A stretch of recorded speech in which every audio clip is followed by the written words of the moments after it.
എല്ലാവർക്കും നമസ്കാരം. നമ്മൾക്കറിയാം ഇപ്പം കുറേ കോലാഹലങ്ങൾ നടന്നുകൊണ്ടിരിക്കുകയാണല്ലേ. എന്താ പറയുക, ക്രിസ്ത്യാനികൾക്കെതിരെ പെന്തക്കോസ്തുകാർക്കെതിരെയൊക്കെ ആൾക്കാരിങ്ങനെ പല പല കമൻറ്റുകളും ഒക്കെ ആയിട്ട് ഇങ്ങനെ ഇട്ടുകൊണ്ടിരിക്കുകയാണ്. ഓരോ പോസ്റ്റിൻ്റെയും കീഴെ വന്നിട്ട് അവരിടുന്ന കമൻറ്റുകളൊക്കെ വായിക്കുമ്പോൾ നമ്മൾക്ക് മനസ്സിലാകും, അയ്യോ ഇവരുടെയൊക്കെ യഥാർത്ഥ മുഖം പുറത്തോട്ട് വരികയാണല്ലോ എന്ന് നമ്മൾ മനസ്സിലാകുന്ന വിധത്തിലാണ് ഇപ്പോൾ കാര്യങ്ങളൊക്കെ പോയിക്കൊണ്ടിരിക്കുന്നത്. എനിവേ അതെല്ലാം പുറത്ത് അവിടെ നടക്കട്ടെ, അതൊക്കെ നടക്കേണ്ടതാണ്, അതൊക്കെ നടക്കട്ടെ. അതൊന്നും നമ്മൾ ഗൗനിക്കേണ്ട കാര്യമില്ല, നമ്മൾ മൈൻഡ് ചെയ്യേണ്ട കാര്യമേ ഇല്ല. കാരണം എന്താണ്, നമ്മളെ സൃഷ്ടിച്ച, നമ്മളെ പരിപാലിച്ച, നമ്മളെ ഇന്നും നടത്തുന്ന ദൈവത്തിൽ മാത്രം നമ്മൾ ആശ്രയിച്ചാൽ മതി. മനുഷ്യനിൽ ആശ്രയിക്കേണ്ട. ഇവരാരും നമ്മൾക്ക് ഒന്നും കൊണ്ടുതരുന്നവരുമല്ല. അതുകൊണ്ട് അതൊക്കെ നമ്മൾക്ക് അവിടെ വിടാം. ഓക്കെ. അപ്പോൾ അതിൻ്റെ ഇടയ്ക്ക് ഒന്ന് രണ്ട് കമൻറ്റുകളൊക്കെ ഞാനൊന്ന് ശ്രദ്ധിക്കുവാനായിട്ട് ഇടയായി. വേറെ പല പല വീഡിയോകളിൽ ഈ വിഷയവുമായി ബന്ധപ്പെട്ട ഇപ്പോൾ നടക്കുന്ന കന്യാസ്ത്രീകളുടെ അറസ്റ്റും ഒക്കെ ആയിട്ട് ബന്ധപ്പെട്ട കുറേ ഇതിനകത്ത് നടക്കുന്ന ഒന്ന് രണ്ട് കമൻറ്റുകൾ ഞാൻ ശ്രദ്ധിക്കുവാനായിട്ട് ഇടയായി. അപ്പോൾ അതിനകത്തെ ഒരു കമൻറ്റ് എന്ന് പറയുന്നത് ഇങ്ങനെയാണ്. അവർ പറഞ്ഞിരിക്കുന്നത്, നിങ്ങളെന്തിനാണ് ഞങ്ങളെ ഉദ്ധരിക്കാനായിട്ട് ഇങ്ങോട്ട് വരുന്നത്? നിങ്ങൾ നിങ്ങളുടെ കൂട്ടത്തിലുള്ളവർക്ക് അങ്ങ് കൊടുത്താൽ മതി, ഞങ്ങൾക്കൊന്നും തരണ്ട എന്നാണ് ഇവർ പറഞ്ഞിരിക്കുന്നത്. Okay, fine. അത് നല്ല കാര്യമാണെന്ന് എനിക്കും കൂടെ അങ്ങ് തോന്നി കേട്ടോ. കാരണം എന്താണെന്നറിയാമോ, ഇവർ പറയുന്നതിനകത്ത് ന്യായമുണ്ട്. കാരണം നമ്മൾ പലപ്പോഴും അങ്ങനെയാണല്ലേ, നമ്മൾ നമ്മുടെ അകത്തുള്ളവരെ, അതായത് നമ്മുടെ സഭയ്ക്കകത്ത് ബുദ്ധിമുട്ടുന്നവരെ, നമ്മുടെ സഭയ്ക്കകത്ത് വേദന അനുഭവിക്കുന്നവരെ, നമ്മുടെ സഭയ്ക്കകത്തുള്ളവരെ കരുതാൻ നമ്മൾക്കൊരു ഇച്ചിരി ബുദ്ധിമുട്ടാണ്. നമ്മളെങ്ങോട്ടാണ് നോക്കുന്നത്? നമ്മൾ പുറത്തോട്ട് പോയിട്ട് നമ്മൾ വലിയ വലിയ കാര്യങ്ങൾ ചെയ്യുവാണ്. അകത്തുള്ളവന് ഒരു അഞ്ചിൻ്റെ ഉപകാരം ആരും ചെയ്യത്തില്ല. ആരും ചെയ്യത്തില്ലെന്നല്ല, ചെയ്യുന്നവരുണ്ട്. എന്നാൽ ഒരുമാതിരിപ്പെട്ട ആരും ചെയ്യുന്നില്ല എന്നുള്ളതൊരു യാഥാർത്ഥ്യം തന്നെയാണല്ലേ. അപ്പോൾ നമ്മൾ എവിടുന്നാണ് തുടങ്ങേണ്ടത്? ആദ്യം നമ്മുടെ ഇടയിൽ നിന്ന് തന്നെയല്ലേ തുടങ്ങേണ്ടത്. എന്നിട്ട് വേണം നമ്മൾ എങ്ങോട്ട് ഇറങ്ങാൻ വേണ്ടിയിട്ട്, പുറത്തോട്ട് ഇറങ്ങാൻ വേണ്ടിയിട്ട്. ഓക്കെ, അതെല്ലാം അവിടെ നിൽക്കട്ടെ. ഇനി അടുത്ത ഒരു കൂട്ടരുണ്ട്. ഈ കഴിഞ്ഞ ദിവസം ഒരു പാസ്റ്റർ എന്നോട് സംസാരിച്ചപ്പോൾ അദ്ദേഹം ഇങ്ങനെ ഒരു വ്യക്തിയെക്കുറിച്ച് എന്നോട് സംസാരിക്കുവാനായിട്ട് ഇടയായി. അപ്പോൾ അദ്ദേഹം പറഞ്ഞത്, അവരൊരു ഹിന്ദു ബാക്ക്ഗ്രൗണ്ടിൽ നിന്ന് വിശ്വാസത്തിലേക്ക് വന്ന ഒരു ഫാമിലിയാണ്.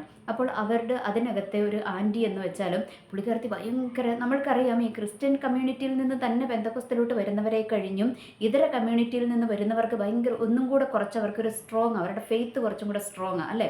അവർ കുറച്ചും കൂടെ ദൈവത്തോട് കൂടുതൽ അടുത്തിരിക്കുന്നത് നമ്മൾക്ക് കാണുവാനായിട്ട് കഴിയും. എന്ന് പറയുന്നത് പോലെ ഈ ആൻറ്റിക്ക് ഭയങ്കര ഒരു ദൈവം എന്ന് പറഞ്ഞാൽ ഭയങ്കര ഒരു എരിവാണ്. ഭയങ്കര ആരാധനയ്ക്കൊക്കെ മക്കി എല്ലാവരും കൈയടിക്കുന്നതിനെ കഴിഞ്ഞും കൂടുതൽ കൈയടിക്കുക, ഇങ്ങനെയൊക്കെ ചെയ്യുന്ന ഒരു ആൻറ്റിയാണ്. അങ്ങനെ ഇരിക്കുന്ന ഈ ആൻറ്റിക്കും ഒരു ദിവസം ദൈവം എന്ത് കൊടുത്തു? ദൈവം ഒരു പ്രവചനവരവും കൂടി ആ ആൻറ്റിക്ക് അങ്ങ് കൊടുത്തു. പക്ഷേ ഈ ആൻറ്റിക്ക് സഭയിൽ പ്രവചിക്കാൻ പറ്റുന്നില്ല. കാരണം എന്താണ്? വിലക്കാണ്. അവിടെ സഭകളിൽ പ്രവാചകന്മാർക്ക് വിലക്കാണ്. ഇപ്പോഴത്തെ കാര്യങ്ങളാണ്. ഇപ്പോഴത്തെ സഭകളിലൊക്കെ പ്രവാചകന്മാർക്ക് വിലക്കാണ്. ഈ കഴിഞ്ഞ ഇടയ്ക്ക് ഒരു കേരളത്തിന് വെളിയിൽ ഒരു ബിരുദൻ കേരളത്തിൽ വന്ന് പ്രസംഗിച്ചപ്പോൾ പറയുന്നത് ഞാൻ കേട്ടതാണ്. ഞാൻ എൻ്റെ സഭയിൽ ആരെയും സഭയ്ക്കകത്ത് പ്രവചിക്കാൻ വിടത്തില്ല.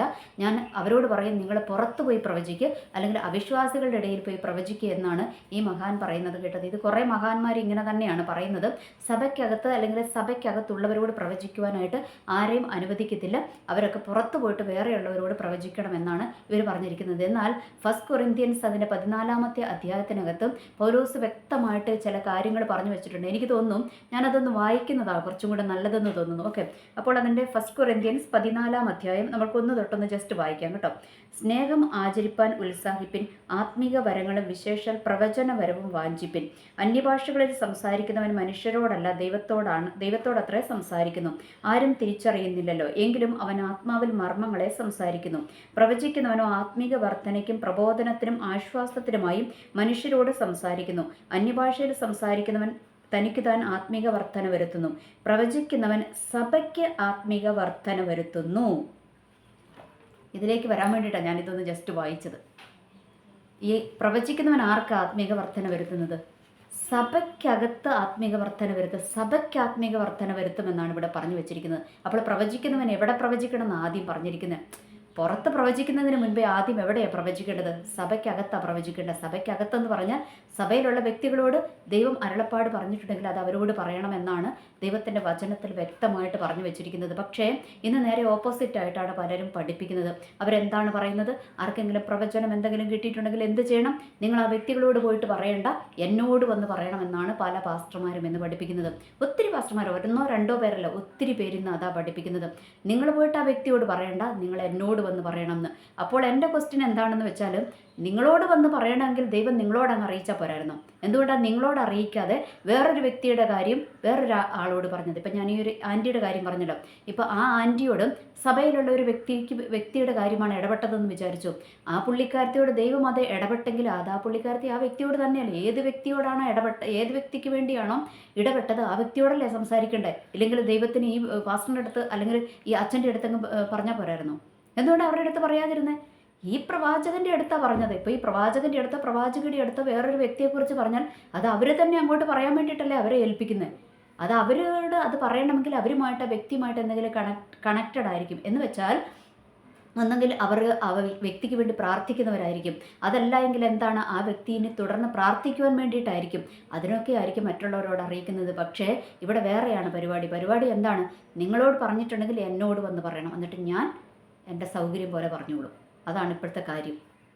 ഇതൊക്കെയാണ് ഇപ്പോൾ പെന്തക്കോസ്തിനകത്ത് നടന്നുകൊണ്ടിരിക്കുന്നത്. അതുകൊണ്ട് ഇന്ന് വളർന്നു വരുന്ന പല കൃപാവരങ്ങളുള്ളവരെയും അടിച്ചൊതുക്കി കൂട്ടി മൂല കിട്ടേക്കുക.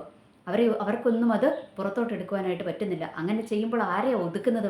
പരിശുദ്ധാത്മാവിനെയാണ് ഇവർ എന്ത് ചെയ്യുന്നത്? വിലക്കുന്നത് എന്നുള്ളൊരു യാഥാർത്ഥ്യം ഇവർക്ക് മനസ്സിലാകുന്നില്ല എന്നാണ് എനിക്ക് തോന്നുന്നത്. ഓക്കെ, അതവിടെ നിൽക്കട്ടെ. ഇനി അടുത്തത് അതിൻ്റെ മറുവശവും കൂടെ നമ്മൾ കാണാതെ പോകരുതല്ലോ.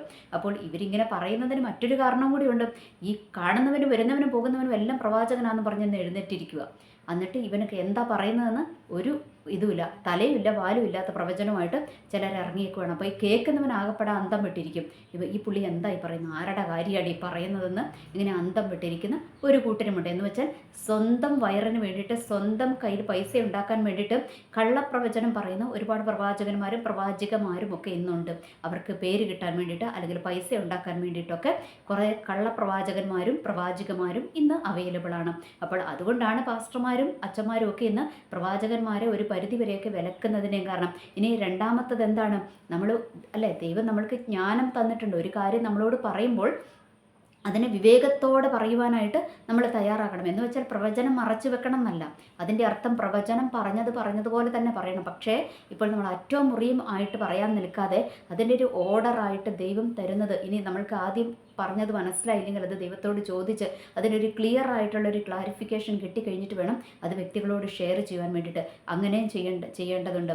ഇനി അതൊന്നും അല്ലാതെ ചുമ്മാ കയറി അങ്ങ് കാട് കയറി കാളം പുളം പറഞ്ഞുകൊണ്ട് നടക്കുന്നവരുമുണ്ട്. അപ്പോൾ ഇവിടെയൊക്കെ നമ്മൾ സംയമനം പാലിക്കേണ്ടതും ആവശ്യം തന്നെയാണ്. അത് നോക്കുമ്പോൾ ഈ അച്ഛന്മാരും പാസ്റ്റർമാരും ഒക്കെ പറയുന്നതിനകത്ത് കാര്യമുണ്ട് എന്ന് നമ്മൾക്ക് തോന്നും. പക്ഷേ ഇവിടെ നമ്മൾ വിശുദ്ധ ബൈബിളിനാണല്ലോ മുൻതൂക്കം കൊടുക്കേണ്ടത്. മുൻതൂക്കമല്ല, ബൈബിളാണല്ലോ നമ്മൾ അനുസരിക്കേണ്ടത്. ബൈബിളിൽ എന്താ പറഞ്ഞിരിക്കുന്നത്? ഒന്നാമത് സഭയിൽ ആരെയാക്കി വെച്ചിരിക്കുന്നത്? ഒന്നാമത് സഭയിൽ അപ്പസ്തോലന്മാരെന്ന് പറഞ്ഞാൽ അവരെല്ലാ മേഖലകളും കൈകാര്യം ചെയ്യാൻ പ്രാപ്തരായിരിക്കണം. എന്ന് വെച്ചാൽ വചനം ശുശ്രൂഷിക്കണം, പ്രവചിക്കണം തുടങ്ങി സകല കൃപാവരങ്ങളും കൈകാര്യം ചെയ്യുവാൻ അവർക്ക് പ്രാപ്തി ഉണ്ടായിരിക്കണം. ആ ഒരു ലെവലിലേക്ക് ഉയർന്നവരാണ് ആര്? അപ്പസ്തോലന്മാരെന്ന് പറയുന്നത് അല്ലേ. ഇന്ന് കുറേ പേര് അപ്പസ്തോലൻ, ഇന്ന അപ്പസ്തോലൻ എന്ന് പറഞ്ഞുകൊണ്ട് പലരും പേരെടുത്ത് നടക്കുന്നുണ്ട്. അവർക്ക് എന്താണ് ഈ അപ്പസ്തോലൻ്റെ ക്വാളിറ്റി എന്ന് അറിയത്തില്ല എന്നാണ് എനിക്ക് തോന്നുന്നത്. കാരണം ഈ അപ്പസ്തോലന്മാരെന്ന് പറഞ്ഞാൽ അവർ സകല കാര്യങ്ങളിലും അവർക്ക് മുൻപന്തിയിലായിരിക്കണം. എന്ന് വെച്ചാൽ അവരുടെ ജീവിതത്തിൻ്റെ സാക്ഷ്യം ഒന്ന്. രണ്ടാമത് അവർക്ക് പ്രസംഗിക്കുവാനും വചനത്തിനെ കുറിച്ചൊക്കെയുള്ള ജ്ഞാനവും അറിവും കഴിവും ഒക്കെ അവർക്കുണ്ടായിരിക്കണം. മൂന്നാമത് ഒരു പ്രവചനം ആവശ്യമുള്ളവനാണ് മുൻപിൽ വന്ന് നിൽക്കുന്നതെങ്കിൽ അവനോട് പ്രവചിക്കേണ്ട ഒരു പ്രവചനവരവും ഇവരുടെ കരത്തിൽ ഉണ്ടായിരിക്കണം. ദൈവത്തിൽ നിന്ന് ഇവർ പ്രാപിച്ചിരിക്കണം. അടുത്തത് ഇനി രോഗശാന്തി കൊടുക്കേണ്ടിടത്ത് രോഗശാന്തി കൊടുക്കുവാനുള്ള ആ ഒരു വരവും ദൈവത്തോട് ചോദിച്ചിരിക്കണം. അതുപോലെ ഭൂതങ്ങളെ പുറത്താക്കുവാനുള്ള വരം മേടിച്ചിരിക്കണം. അതുപോലെ എല്ലാ മേഖലകളിലും തികഞ്ഞവരാണ് ആരെന്ന് പറയുന്നത്? അപ്പസ്തോലന്മാരല്ലേ. നമ്മുടെ യേശുക്രിസ്തുവിൻ്റെ അപ്പസ്തോലന്മാരെ എടുത്തു നോക്കിയാൽ അങ്ങനെ തന്നെ അവർ എല്ലാ മേഖലകളും കൈകാര്യം ചെയ്യുന്നവരാണ്. അവർ സുവിശേഷം അറിയിക്കുന്നവരാണ്. അവർ മറ്റുള്ളവർക്ക് വേണ്ടി പ്രാർത്ഥിക്കുന്നവരാണ്. വചനം ശുശ്രൂഷിക്കും. അതുകൂടാതെ അവർ രോഗസൗഖ്യം കൊടുക്കുന്നവരാണ്. യേശുക്രിസ്തുവിലൂടെ നാമത്തിൽ രോഗസൗഖ്യം നടക്കുന്നവരാണ്, പ്രവചിക്കുന്നവരാണ് എന്ന് തുടങ്ങി സകല കാര്യങ്ങളും ചെയ്യുന്നവരാണ്. അവരാണ് ആരെന്ന് പറയുന്നത്? അപ്പസ്തോലന്മാർ. അതുകൊണ്ടാണ് ദൈവം പറഞ്ഞിരിക്കുന്നത് സഭയിൽ ഒന്നാമത്തതാരാണ്? അപ്പസ്തോലന്മാർ. പരിപാലനവരം, പരിപാലിക്കുവാനുള്ള വരം അതൊക്കെ ഉണ്ടായിരിക്കണം. അതാണ് അപ്പസ്തോലൻ എന്ന് പറയുന്നത്. എന്ന് വെച്ചാൽ തൻ്റെ മുൻപിൽ എന്ത് വരും?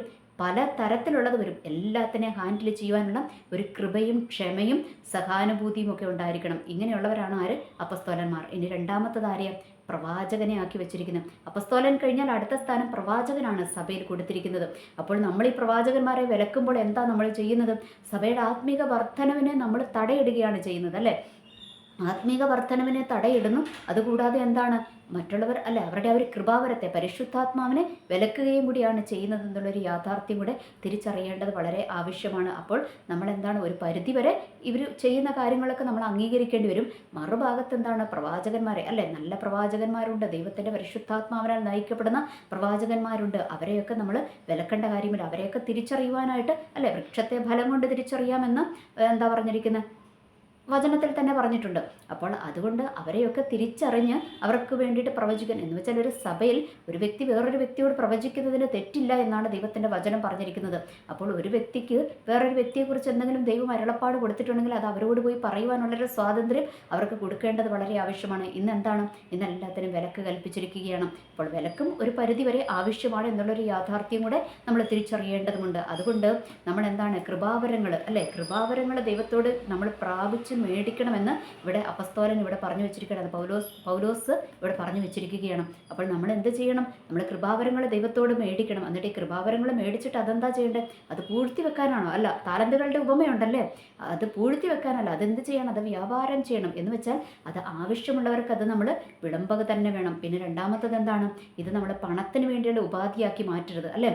ഇന്ന് പലരും പ്രവാചകന്റെ വേഷം കെട്ടുന്നത് എന്തിനാണ്, പണം ഉണ്ടാക്കാൻ വേണ്ടി. ഒരു ഭാഗത്ത് ദൈവത്തിൻ്റെ കൃപ കൊടുത്ത് നന്നായിട്ട് പ്രവചനം പറയുന്ന നല്ല പ്രവാചകന്മാരുണ്ട്, അവരെക്കുറിച്ചല്ല ഞാൻ പറയുന്നത്. ചിലരെന്താണ്, കള്ളപ്രവാചകൻ്റെ വേഷം കിട്ടിയിരിക്കുക, എന്തിനു വേണ്ടിയിട്ടാണ്, പണം ഉണ്ടാക്കാൻ വേണ്ടിയിട്ട്, പണിയെടുക്കാതെ പൈസ ഉണ്ടാക്കാൻ വേണ്ടിയിട്ടുള്ളൊരു മാർഗമായിട്ട് ഇതിനെ കാണുന്നവരുണ്ട്.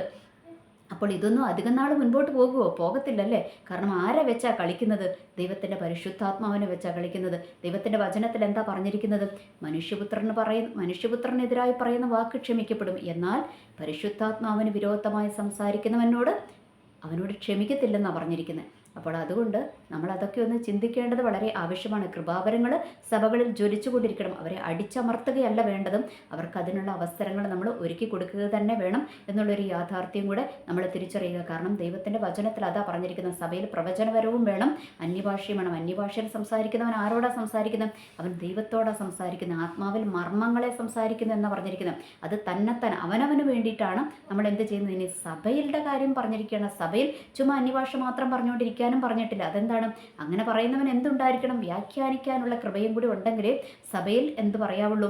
എന്ന് വെച്ചാൽ ആരാധനയുടെ സമയത്ത് പറയുന്ന അന്യഭാഷയല്ല, ചുമ്മാ മറ്റൊരാളോട് നമ്മൾ ഇങ്ങനെ ചുമ്മാ അന്യഭാഷ പറയുന്നവൻ ചുമ്മാ പറഞ്ഞുകൊണ്ടിരിക്കരുത്. അവൻ എന്തുണ്ടായിരിക്കണം, വ്യാഖ്യാനപരവും കൂടി ഉണ്ടായിരിക്കണം എന്നാണ് ദൈവത്തിൻ്റെ വചനത്തിൽ പറഞ്ഞിരിക്കുന്നത്. അതുകൊണ്ട് നമ്മൾ കൃപാവരങ്ങളെ പ്രാപിച്ച് കൃപാവരങ്ങളെ ജ്വലിപ്പിക്കുന്നവരുമാകണം.